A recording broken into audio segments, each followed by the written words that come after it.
Assalamualaikum warahmatullahi wabarakatuh. Perkenalkan, nama saya Afdelia Bestriani, NIM 1191080, Program Studi Pendidikan Guru Madrasah Ibtidaiyah, kelas 4B. Video ini saya buat untuk memenuhi tugas metodologi penelitian kuantitatif yang diampu oleh Ibu Andina Nurul Wahida, MPD. Pada video ini, saya akan memaparkan hasil dari skripsi yang saya review dengan jenis penelitian ex post facto. Adapun identitas skripsi yang saya review yang berjudul Pengaruh Penerapan Metode Role Playing terhadap Pengembangan Sikap Keagamaan pada Anak di SD Muhammadiyah Terpadu Sendang Agung, Lampung Tengah. Dengan nama peneliti Nasiratul Wahidah, asal perguruan tinggi Institut Agama Islam Negeri Metro. Tahun terbit skripsi yaitu pada tahun 2019. Masuk pada bagian latar belakang. Nah, yang pertama, permasalahan yang terjadi di tempat penelitian. Permasalahan yang terjadi pada anak di SD Muhammadiyah Terpadu Sendang Agung, Lampung Tengah adalah ada beberapa anak yang memiliki sikap keagamaan yang kurang baik. Hal tersebut terjadi karena ada beberapa faktor, yaitu internal dan eksternal. Faktor internal ialah orang tua, karena ada beberapa siswa yang keluarganya masih awam dalam perihal keagamaan. Dan faktor eksternalnya ialah lingkungan tempat tinggal siswa, karena ada beberapa siswa yang tinggalnya di lingkungan yang awam dalam perihal agama. Permasalahan lainnya ialah proses pembelajaran dengan metode role playing. Ada beberapa siswa yang senang dengan metode ini, tapi ketika guru menyampaikan materi dengan metode ini, ada juga beberapa siswa yang kebingungan karena guru asal menunjuk siswa tanpa melihat kemampuan batas siswa tersebut. Baik, selanjutnya, alasan yang mendasari peneliti melakukan penelitian tersebut. Alasan yang mendasari peneliti melakukan penelitian tersebut ialah sesuai dengan akar permasalahannya. Maka penelitian ini harus dilakukan untuk mengetahui apakah sikap keagamaan anak yang sudah baik tersebut akibat dari penerapan metode role playing yang digunakan. Sebab itulah peneliti mengangkat judul Pengaruh Penerapan Metode Role Playing terhadap Pengembangan Sikap Keagamaan pada Anak di SD Muhammadiyah Terpadu Sendang Agung, Lampung Tengah. Nah, penjelasan tersebut merupakan sedikit pemaparan mengenai pengaruh penerapan metode role playing terhadap pengembangan sikap keagamaan pada anak, yang menjadikan peneliti merasa tertarik untuk mengangkat topik yang berjudul Pengaruh penerapan metode role playing terhadap pengembangan sikap keagamaan pada anak di SD Muhammadiyah Terpadu Sendang Agung, Lampung Tengah, yang berusaha menganalisa penerapan metode role playing terhadap sikap keagamaan pada anak. Nah, kemudian rumusan masalah dan tujuan penelitian. Nah, untuk rumusan masalah dan tujuan penelitian yang dipaparkan oleh peneliti, menurut saya sudah baik dan benar. Karena memang masalah di sekolahan ini ialah penerapan metode role playing terhadap sikap keagamaan pada anak. Jadi yang harus kita teliti itu penerapan metodenya seperti apa, pengembangan sikap keagamaan anak itu seperti apa, dan pengaruh penerapan metode itu terhadap anak keagamaan itu bagaimana. Harus benar-benar kita teliti. Lanjut pada manfaat penelitian. Pada skripsi ini ada dua manfaat penelitian, yaitu manfaat teoritis dan praktis. Manfaat teoritis yaitu penelitian ini diharapkan dapat bermanfaat sebagai sumbangan pemikiran bagi pembaca dan peneliti lain agar dapat menambah wawasan terhadap pengaruh penerapan metode role playing terhadap pengembangan sikap keagamaan pada anak. Kemudian, manfaat praktisnya ditujukan bagi peserta didik, yaitu dengan adanya penelitian ini diharapkan bermanfaat bagi peserta didik untuk lebih baik lagi sikap keagamaannya. Nah, menurut saya manfaat penelitian yang dipaparkan oleh peneliti sudah baik, tidak terlalu panjang dan mudah dimengerti bagi pembaca. Namun di manfaat praktis lebih baik lagi jika ditambahkan atau dicantumkan manfaat bagi fakultas ataupun program studi. Lanjut di bagian landasan teori atau kajian pustaka. Pada skripsi ini, landasan teori yang dipaparkan oleh peneliti menurut saya sudah lengkap. Peneliti juga memaparkan kajian yang didukung oleh para ahli dan peneliti yang sudah menjelaskan materi-materi berdasarkan sumber yang benar. Namun sumber yang digunakan adalah sumber dari tahun yang sudah lama, tidak ada sumber yang dari tahun yang sekarang ataupun dari tahun beberapa yang lalu. Lanjut ke kajian penelitian terdahulu atau kajian yang relevan.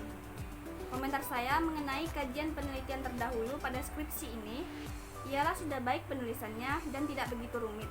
Walaupun kalimatnya panjang tapi dapat dimengerti oleh pembaca. Tapi menurut saya jika peneliti memaparkan kajiannya dengan menyebutkan nama sekolah atau tahun ajarannya, lebih baik menyebutkannya waktu di awal saja. Jangan sampai di bagian materi intinya juga menyebutkan demikian, karena kalimatnya itu terlalu panjang. Dan peneliti juga sudah menjelaskan persamaan dan perbedaan penelitian yang dilakukan dengan penelitian terdahulu. Karena fungsi dari kajian penelitian terdahulu adalah untuk menjelaskan apa persamaan dan perbedaan penelitian yang dilakukan peneliti dengan penelitian yang sudah pernah dilakukan oleh orang lain. Lanjut ke bagian kerangka berpikir. Menurut saya, kerangka berpikir pada skripsi ini sudah baik. Penulis memaparkan kerangka langsung pada intinya, tidak menggunakan kalimat yang bertele-tele. Dan kerangka berpikir ini sangat sesuai dengan judul penelitian, sehingga pembaca juga dapat memahami judul dan langsung pada inti permasalahannya. Pendekatan dan jenis penelitian. Pendekatan penelitian pada skripsi ini yaitu menggunakan pendekatan penelitian kuantitatif, dan jenis penelitiannya ialah ex post facto. Setting penelitian. Tempat penelitian yaitu di SD Muhammadiyah Terpadu Sendang Agung, Lampung Tengah, dan waktu penelitian pada tanggal 21 Desember 2018. Populasi dan sampel penelitian. Populasi dalam penelitian ini yaitu seluruh siswa kelas 4 di SD Muhammadiyah Terpadu Sendang Agung, Lampung Tengah yang berjumlah 32 orang, dengan jumlah laki-laki sebanyak 14 orang dan jumlah perempuan sebanyak 18 orang. Karena populasi dalam penelitian ini kurang dari 100, maka secara keseluruhan sampel dalam penelitian ini berjumlah 32 orang. Teknik pengambilan sampel pada penelitian ini menggunakan teknik sampling jenuh, yaitu teknik penentuan sampel bila semua anggota populasi digunakan sebagai sampel. Hal ini sering dilakukan apabila jumlah populasi relatif kecil, kurang dari 30 orang, atau penelitian yang ingin membuat generalisasi dengan kesalahan yang sangat kecil.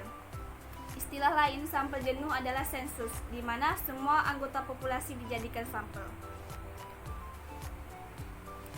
Kritik dan saran saya ialah untuk ukuran sampel atau sampel size-nya tidak tertera dalam penelitian, sehingga pembaca tidak tahu berapa jumlah ukuran sampel. Seharusnya peneliti memberikan penjelasan tentang ukuran sampel agar pembaca dapat mengetahui ukuran sampelnya dan cara menentukan ukuran sampel. Lanjut ke teknik dan instrumen pengumpulan data. Teknik pengumpulan data yang digunakan ialah teknik angket dan dokumentasi. Dan instrumen pengumpulan data yaitu berupa lembar angket dan dokumen. Kemudian pada rumusan masalah yaitu ada satu di mana pertanyaan ini meneliti menggunakan teknik pengumpulan data angket dan dokumentasi, dan instrumen alat pengumpulan datanya yaitu berupa lembar angket dan dokumen. Lanjut ke validitas dan reliabilitas. Yang pertama, validitas. Kevaliditan instrumen dalam penelitian ini, peneliti mengujinya dengan rumus korelasi produk momen dengan rumus nilai simpangan sebagai berikut. Sebelum instrumen penelitian digunakan untuk mengumpulkan data yang sesungguhnya, terlebih dahulu dilakukan pengujian instrumen dengan melakukan uji coba pada responden di luar sampel penelitian. Uji coba instrumen dilakukan untuk mengukur sampai sejauh mana instrumen tersebut layak digunakan dalam penelitian, sehingga dapat menjadi alat ukur yang tepat dalam menyaring data yang dibutuhkan dalam menjawab masalah yang diteliti.